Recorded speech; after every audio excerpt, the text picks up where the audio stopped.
Madam President, I want to address the challenges that we have with the Postal Service today. Madam President, there's an old saying that when you're in a hole, stop digging. Don't make things worse. Don't shoot yourself in the foot. It's actually quite simple advice that all of us need to follow. Here in Congress, we could apply it to a lot of different issues that we deal with. Our budget, immigration system come to mind. But that hole grows faster when two parties are digging. When you have two shovels, the walls become higher. The climb out becomes more difficult. And that's what's happening right now with the Postal Service. On one side, you have the Postmaster General and the Postal Service leadership actively cutting services and mail delivery standards. That they think they can cut their way to fiscal solvency, and quite frankly, in this case, they are wrong. The answer is not more cuts. In fact, if it wasn't for the pre-funding requirement for retiree health benefits, the Postal Service would have made nearly $1 billion in 2012. Clearly, the Postal Service doesn't need to keep shutting down facilities and slowing down delivery. What the Postal Service does need is responsible reform legislation. And that's why I'm here this afternoon. All the Postal Service is doing with its short-sighted cuts is weakening trust in the Postal Service. Essentially, Postal Service leadership is cutting the legs out from underneath themselves. They're digging the hole deeper. But Congress is in the hole with the Postmaster General. There are a lot of folks in Congress who would love to see the Postal Service go out of business. But the Postal Service, whether in urban America or rural America, delivers the goods that America needs. Delivers medicine, newspapers, it delivers equipment, letters, and even election ballots. It's a critical part of our daily lives. But the Postal Service is preparing to end overnight delivery in all but a few American cities and close 82 mail processing facilities starting in January.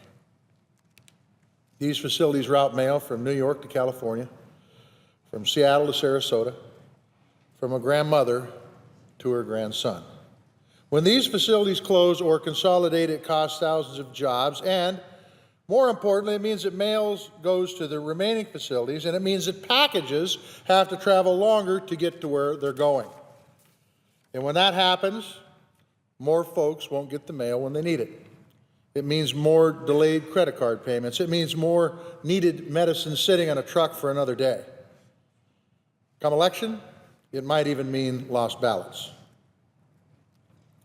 The Postal Service has already stopped overnight delivery in large parts of rural America. Even two-day delivery is now hard to come by. And if the Postal Service implements its new plan in January, that will be the case almost nationwide. Congress has the power to stop these closures, and it would make sense to keep these facilities open while we work to reform the Postal Service in a way that treats its employees and its customers and the general public fairly.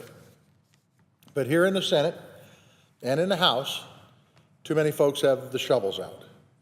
Proposals coming out of this Congress so far fall far short of what is needed to put the Postal Service on sound financial footing.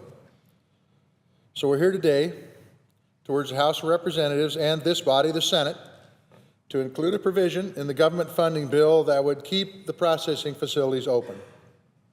Madam President, there is no point in closing mail processing facilities while Congress works on a comprehensive postal reform bill. I know we have trouble passing responsible legislation around here. I do get that, but there is a painstaking, and I do mean painstaking, work going on around here to pass Postal Service reform bill. The bill that passed the Senate Governmental Affairs Committee earlier this year needs work, serious work. It does not preserve strong rural mail standards. It is opposed by folks in rural America, by postal unions, by mailers. Under the bill, except in the big cities, you can kiss one-day delivery goodbye. And with the cuts that it proposes, the bill fundamentally prevents the Postal Service from performing its constitutional duty of keeping this nation stitched together. But along with other members of the committee and some like-minded folks in the House, we're trying to find a way forward. We're trying to reform the Postal Service without putting the burden on rural America. A proposal I'm working on will give the Postal Service the flexibility to raise new revenue while reducing the costly mandate to pre-funding retirement benefits. That requirement is swamping the agency's books. Other members of Congress are pushing to allow the Postal Service to continue its crusade against rural America. My effort, on the other hand, is a balanced solution that preserves strong rural mail standards while putting the Postal Service on the path to fiscal solvency. Madam President, we've been here long enough to know that there is no magic bullet. Congress is full of too many interests and too many constituencies. But the least we can do is to stop making things worse. There is no reason to keep digging the hole. We have evidence behind our case. The GAO, in its analysis of the past closures of the processing facilities, said the Postal Service is already unable to meet its reduced service standards. Already unable to meet the standards that have already been reduced. The Congressional Budget Office, looking at potential savings from facility closures, didn't take into account the loss of mail volume, resulting in reducing the quality of service. There are simply way too many unanswered questions about how these closures would affect mail service. And that's why a bipartisan majority of senators, including myself, have called to stave off the closures of these processing facilities. Over 160 House members have done the same. A moratorium on mail processing facilities is the way to go. Madam President, it will stop the bleeding, it will stop the digging that Congress and the Postal Service are doing right now. And it will send a message to the American people that American people's representatives won't sit by as opponents work to privatize the Postal Service. This is the busiest season of the year for the Postal Service. Folks send presents and cards through the mail. We hear from old friends and families that we haven't heard from for a long time. It's a busy and important time, but no more critical than any other time of the Postal Service's year. Mail processing facilities don't just get used for mailing Christmas cards or presents, nor do the post offices. And reduced post office hours will affect Americans' lives as well. Madam President, Westby, Montana is in the far northeastern corner of Montana along the border with North Dakota. It's a beautiful little city, little town. But it is the Westby Post Office where Kent Kelson, a veteran in his 9th decade, goes to pick up his prescription medicine. The mail takes a little longer to get to Westby these days because the processing plant was closed last year.